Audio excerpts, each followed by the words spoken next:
friends, welcome to the Peacock Homestead. For this month's videos, I'm going to be participating in the Every Bit Counts Challenge that Jessica hosts over at the Three Rivers Homestead. So that's super exciting. This is going to be my third year participating, a second year on YouTube. And she's been doing that for about 5 or 6 years. So I'll be preserving all of my garden goodies and whatnot. I'll still be making my regular content, my homesteading content, and then updates with my animals and my homestead. I'll be doing some cheese making, of course. So if you're interested in that kind of thing, let's get into the video. Hi, good girls.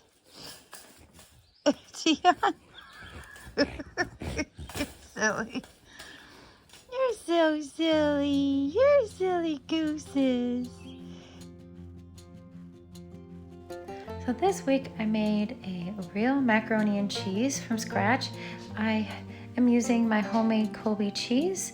So I got that all shredded up and I boiled some elbow macaroni, and that's all ready. It's cooked to al dente, and for the side we are gonna have some fried cabbage. All I have in there is a little bit of butter, salt and pepper. Then I put some salt and pepper in here. With a stick of butter, I melted it down, added my flour and then my spices. And then I'm gonna add about 2 cups of milk to thicken it up. And then I'm gonna add my cheese and get that all mixed up and melted so it's nice and velvety. I think for the topping, I wanna use breadcrumbs so it has a nice crunch. And then you bite into the cheese and the noodles. It's gonna be amazing. So I got the cabbage looking pretty good. It's almost done. And then we're gonna put this macaroni and cheese together. I'm gonna mix it all up and then add the topping and then bake it for about 40 to 45 minutes until all the cheese is melted and kind of married together, and then it has a nice crust on top. And then I'll serve it with the fried cabbage.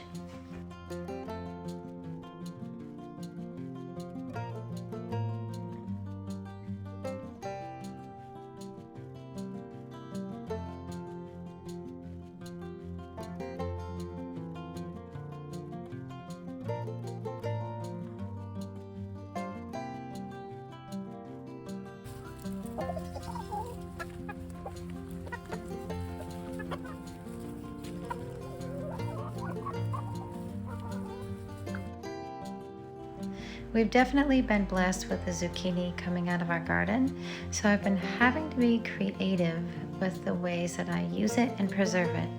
So this week I made some zucchini bread. I canned it up using pineapple juice, so I made mock pineapples, and I also shredded up 2 cups worth of zucchini into 3 different little Ziploc bags so I can use it for future breads and even future dinners.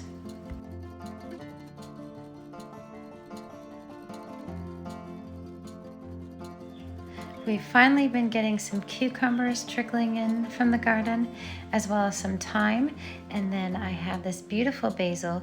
So I gave it all a good wash. All my spices, I'm gonna let them dry, and then I'm gonna put them in my hang dryer, and they'll be put into little jars. So here I have some Mrs. Wage's pickling spice, dill pickles, and then I had cut the blossom end off the cucumber, and then I got it all ready to pop in my fridge because these are going to be refrigerator pickles. And I think this is such a good idea if you want a nice crunchy pickle, or you can ferment. That makes a really nice pickle as well. So the Hubs decided to harvest this, but I don't think it's ready. It is a buttercup squash. And then here I have some sourdough bread going and some sourdough bagels. And I have an idea. I was gonna try to make some onion bagels this week.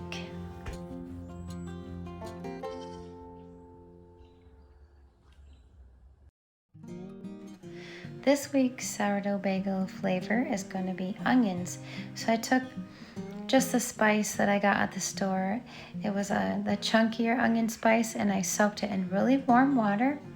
And I got this really awesome chewy onion consistency, and I'm gonna add it to the top and bake it normally at 425 degrees for 20 to 25 minutes, and this is what they look like. The house smelled so good, and they're definitely delicious and worth making. This is what the sourdough bread looked like, and I was super happy with that, and we'll be eating that for the rest of the week. This week we harvested our onion bed.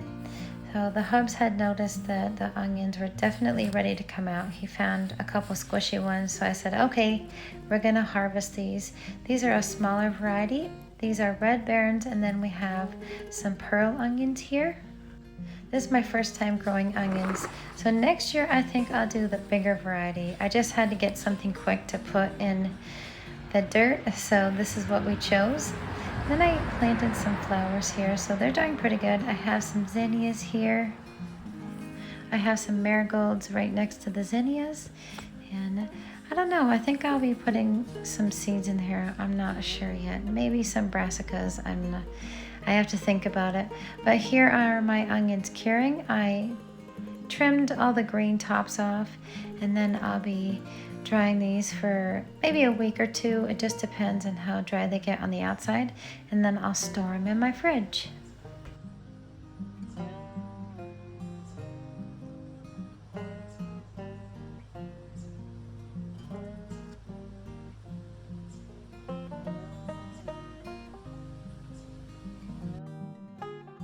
For this recipe, I wanted to use the rhubarb that I got from my garden this year. So I'm using the recipe. I'm actually using it as a guideline to making strawberry rhubarb jam. And I got it from this book, Saving the Season by Kevin West. And I got it secondhand off of Amazon, so I got it actually cheaper than the original price. I have 4 pounds of strawberries here and 2 pounds of rhubarb. I'll be using 6 cups of sugar, 1/3 cup of lime juice, and 2 tablespoons of vanilla extract. So I'm just gonna get everything incorporated, and then I'm gonna make sure the sugar's dissolved and the berries and the rhubarb are nicely cooked. And I'm gonna zip it up with my stick blender. And then I'm just gonna cook it down until it's pretty condensed. So I want it to be a nice jam consistency.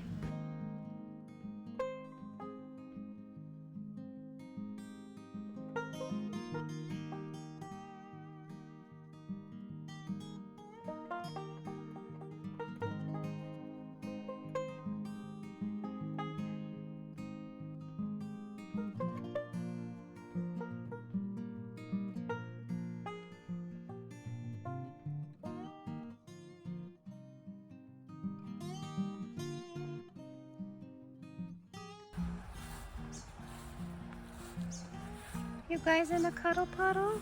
You guys in a cuddle puddle? Where's your sissy? Huh?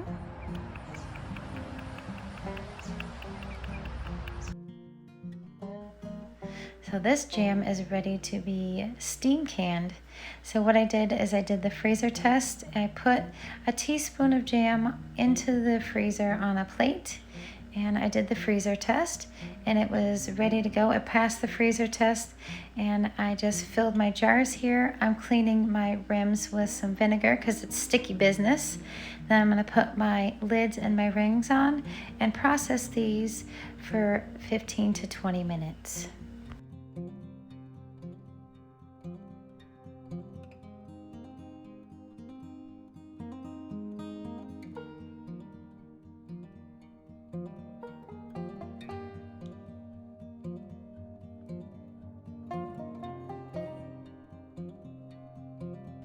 They are ready to come out, so I'm taking them out carefully, but before I took them out, I waited 5 minutes before I took the lid off my canner, and now they are going to be lined up on my counter, and I'm going to let them cool for a good 24 hours, and then I'll come back, clean up the jars, and store them in my pantry. Another herb that's been really prolific on the homestead is these German chamomile. So this is the best I've ever grown these, so I'm super excited. I'm kind of squirreling them up for the winter to have on special occasions. I really love having chamomile tea on a really cold winter night, or you can make medicine with it. So you can make a little eye wash with it, and you can do so many other things with this amazing herbal medicine.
In this canning project, I'm going to be making what you call mock pineapple. So what you do is you chop up zucchini into 1-inch chunks, and then you pour pineapple juice over it, and then you water bath it or you steam can it for about 15 minutes. So I'm going to be using quart jars and pretty much stuffing them as much as I can get in there. And then I'll be pouring the pineapple juice up to the neck of the jar.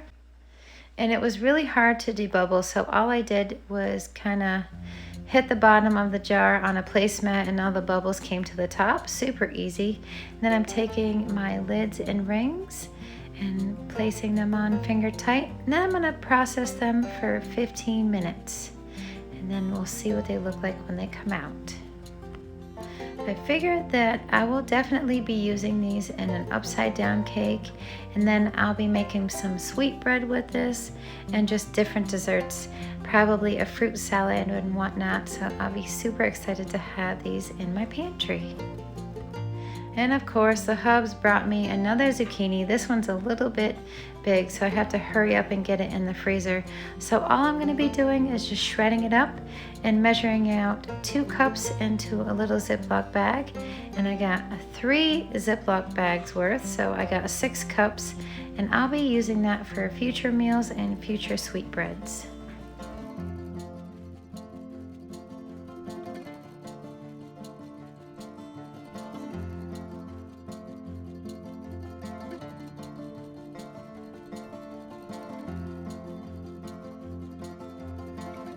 Another preservation project was making some dilly beans. So again, I took the Mrs. Wage's kosher dill pickle mix, and I got that all dissolved and put into my big gallon glass jar here. And then I'm just gonna add the beans to it, and then they'll be ready to eat in just 24 hours. We figured since we like the pickles so much, this is a really great way to preserve our beans. And this is the first time that I've ever made them, and they were delicious.